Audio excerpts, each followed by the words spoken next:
I wasn't there to cause trouble. I was just trying to fish. The kind of day that starts with a hot coffee, a cooler packed with sandwiches, and the quiet satisfaction of a rod, a bobber, and nothing but time. The lake was public. The dock was old but sturdy. The signs were clear: open access, community recreation, no permit required. I even double-checked the county website before heading out. But apparently, peace isn't allowed when Karen's around. And this time, it wasn't just Karen. It was her squad. It started with the screech of golf cart tires on gravel. I cast my line out maybe 5 minutes before I heard it. That unmistakable, overconfident revving of a gas-powered HOA chariot. The kind driven by someone who thinks their clipboard comes with a badge. I turned and saw them coming like a suburban SWAT team. 4 women in color-coordinated polos, sun visors, and clip-on ID tags with the words Lake Beautification and Compliance Committee printed in Comic Sans. Leading the charge? Karen, blonde, bouffant, and boiling with self-importance. She wasn't just walking. She was storming. And from 50 feet away, I could already hear her shouting. "Excuse me, sir, you can't be here." I blinked. "I can't be here. This is a managed lakefront, reserved for members." I pointed behind her. There's literally a sign that says Public Lake. Karen didn't look. She just stepped closer. "We manage this space through our HOA charter. If you're not a resident, you're trespassing." "I'm a resident," I said calmly. "But I live outside your HOA boundary. This is still public land." Karen's lips tightened. Her squad huddled behind her like synchronized backup singers. One of them piped up. "He doesn't have a badge." Another chimed in. "Did he sign the usage log? Probably disturbing the fish ecosystem with that rod." I stood up slowly, hands visible. "My fishing rod?" Karen crossed her arms. "You'll need to leave before we escalate this." Now, I'd like to say I just packed up and walked away. But this wasn't the first time Karen had tried something like this. Last year, she called the sheriff because a 12-year-old was using a drone near her pool. The year before, she tried to fine a teenager for selling lemonade on unsanctioned sidewalk space. And a few months ago, she left a note on my windshield claiming my truck threw off the parking harmony. This woman didn't believe in rules. She believed in her rules. So I did what I knew would get her attention. I sat back down, took another sip of coffee, and recast my line. The silence that followed was electric. Karen's nostrils flared. "You really going to force our hand?" she asked.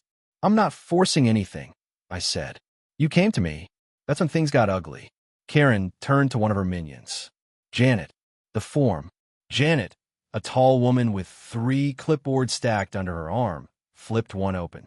"He's been issued 3 unofficial warnings." I raised an eyebrow. "Unofficial. We don't have jurisdiction," Janet admitted. "But we've documented previous behavior." Karen stepped closer again. "You've been warned.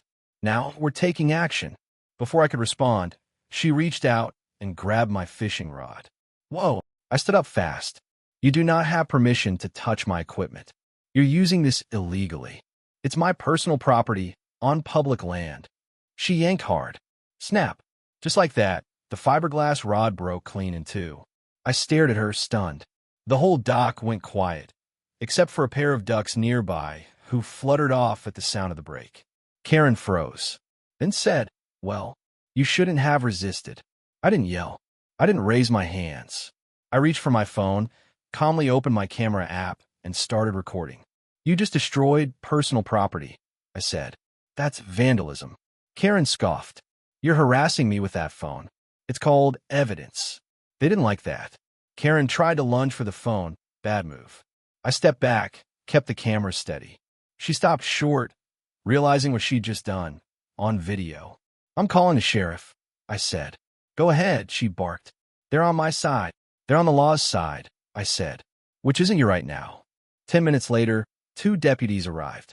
Karen ran toward them like reinforcements had come to save the queen. "Officer," she called. "This man is threatening me. He's violating HOA protocol." The younger deputy raised a hand. "Ma'am, HOA rules don't apply to public land." Karen blinked. "But we maintain this area." "You maintain the flower beds," he said. "The lake is county-owned."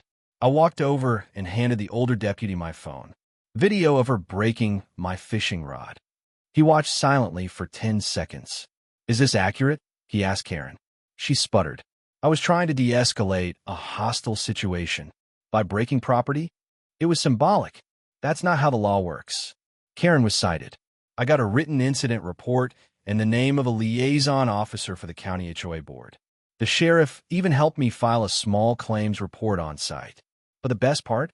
The video went viral. Apparently, a bystander had been filming the whole thing from the tree line and uploaded it to a local Facebook group. Title?